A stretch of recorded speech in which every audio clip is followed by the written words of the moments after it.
Sa children's ward ng isang ospital sa Antipolo, Rizal, panay ang kamot ng batang ito sa kanyang lalamunan.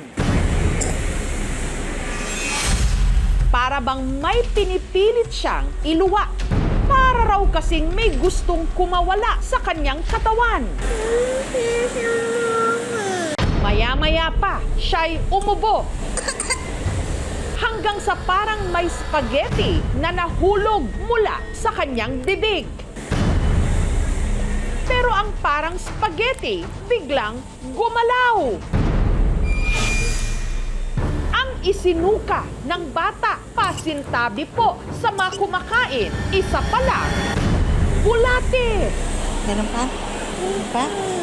At hindi ito isang beses lang nangyari.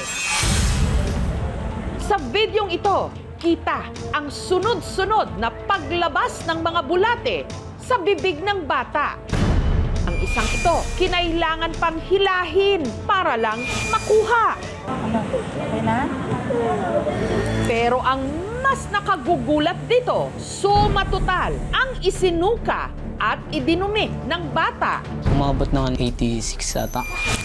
Bakit para namang pinamahayan ng mga bulate ang katawan ng bata? Saan ang mga ito nanggaling? May bata sa Rizal, nagsuka hindi lang ng isa o dalawang bulate, kundi 80 mga magulang. Paano ba ito maiiwasan? Ang bata, itago natin sa pangalang Aris. 4 na taong gulang at panganay nina Vince at May. Hindi rin nila mga tunay na pangalan. Ayan po yung bulating lumabas sa kanya. Parang nasinan. Nakamatay naman po sila after mga 3 minutes. Lumaki naman daw si Aris na malusog. Pero nitong Disyembre, may napansin silang pagbabago sa kanya. Nangangayayat na nga siya, parang tamlay-tamlay na nga niya. Wala kayo sabay ang tigas pag ginaganon ang tigas niya. Hanggang nitong Enero, habang binabantayan daw si Aris ng kanyang lola. Dito po siya sumuka. Pagkasuka niya, may kasama ng bulate. Bago siya isugod doon sa may hospital. Umiiyak lang siya. Masakit daw po yung sa lalamunan niya at sa tiyan niya. Meron na naman? Ayaw mo nang ubusin? Tama na? Pag susubukan pa lang siya, parang may bumabara na sa may lalamunan niya. Ayun na nga po yung bulate. Hanggang ang mga tila bumara ng bulate sa kanyang lalamunan, isinuka na nga niya.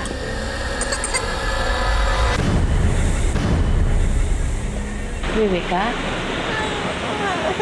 Si May na namamasukan noon na kasambahay sa Cavite nanlumo sa nangyari sa kanyang panganay. Nakakapangina po sobra pero wala naman po akong masyadong magawa kasi nasa malayo po talaga ako eh. Nakakaawa lang po kasi ang payat niya talaga. Nung binigyan na po siya ng pampapurga, doon na po niya nadudumi yung mga bulate. Ayon sa mga doktor na sumuri kay Aris, meron itong tinatawag na erratic parasitism. Parang nagwawala rin yung mga bulate. Naghahanap sila ng way para makalabas. Kapag ito ay nag-migrate sa ibang parte ng katawan, sa bibig, sa tenga, lahat po ng butas, or may mga cases din, depende sa type ng worm, pwede rin pumunta sa lungs and sa brain. Siyempre po, delikado yun. Ang mga bulate, tinawag na ascaris, uri ng STH o soil-transmitted helminth. Ibig sabihin, nakukuha sa lupa kapag susukatin. Isang dangkal ang haba ng mga bulate. Kulay puti na may pagkarosas o pink. Paano nakarating ang mga itlog na nasa lupa? Ito ay nanggagaling sa open defecation o sa pagdumi sa hindi palikuran. Most vulnerable dito mga bata. Naabutan po namin siya, nagangat-ngat siya ng kamay niya. Minsan po siguro kakalaro niya rin po sa labas. Wala rin daw maayos na supply ng tubig sa kanilang dating tirahan. Sa pinakahuling datos mula sa isang collaborative research na inilabas ng Pediatric Infectious Disease Society of the Philippines Journal noong 2022, 28.4% ng mga school-age children merong soil-transmitted helminth o bulate. Halos 3 sa kada 10 batang Pilipino. Nagiging sanhi ng malnutrition. 3 P. PPP. Payat, pandak, poor school performance. Malaking malaking bagay raw para maiwasan sana ang pagkakaroon ng erratic parasitism ang regular na pagpupurga sa mga bata. Pero inamin ni May, isang beses pa lang daw napurga at napabakunahan si Aris. Natakot rin po kami dahil nga dun sa kumakalat na mga balita dati sa mga iniinom na purga. May nasusuka, di kinakaya, maabot nga sa hanggang sa mamatay. Ang gamot na ginamit natin sa pagpapurga ay matagal na natin ginagamit at talaga namang safe at effective. Bihirang-bihira lang po ang nagkakaroon ng tinatawag na side effects after deworming. So ito naman ay mga very mild lang, kasama na dyan yung pananakit ng tiyan, minsan nahihilo. May mga batang nagkaroon ng mga skin rashes. Nagkukulang lang minsan sa kaalaman. Hindi kinakatakutan ang pagpurga. Mas nakakatakot ang hindi nagpapapurga. Ilang buwan mula nung na-discharge sa ospital, bumalik na ang sigla ni Aris. Ang payo ng doktor, kailangan niyang ma-check up ulit 6 na buwan matapos siyang ma-discharge.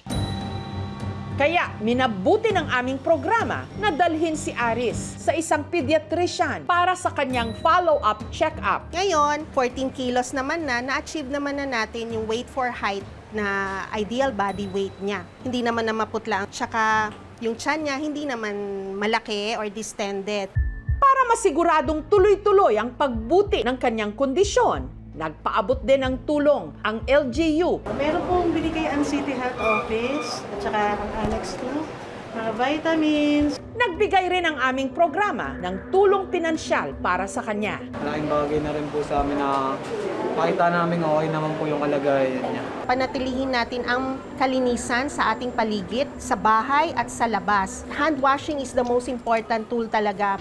Ika nga, it takes a village to raise a child. Bagamat tungkulin ng mga magulang na bantayan ang kalusugan ng kanilang mga anak, katuwang din nila ang buong komunidad. Napaka-basic ng malinis na tubig. Pero kahit dito, kapos ang marami nating mga kababayan. Kailangan din ng tamang impormasyon at serbisyong medikal. Yan ang pinakamabisang panlaban sa mga nakakasukang bulate. Ganun pa? Ganun pa? Thank you for watching, mga kapuso. Kung nagustuhan niyo po ang videong ito, subscribe na sa GMA Public Affairs YouTube channel. And don't forget to hit the bell button for our latest updates.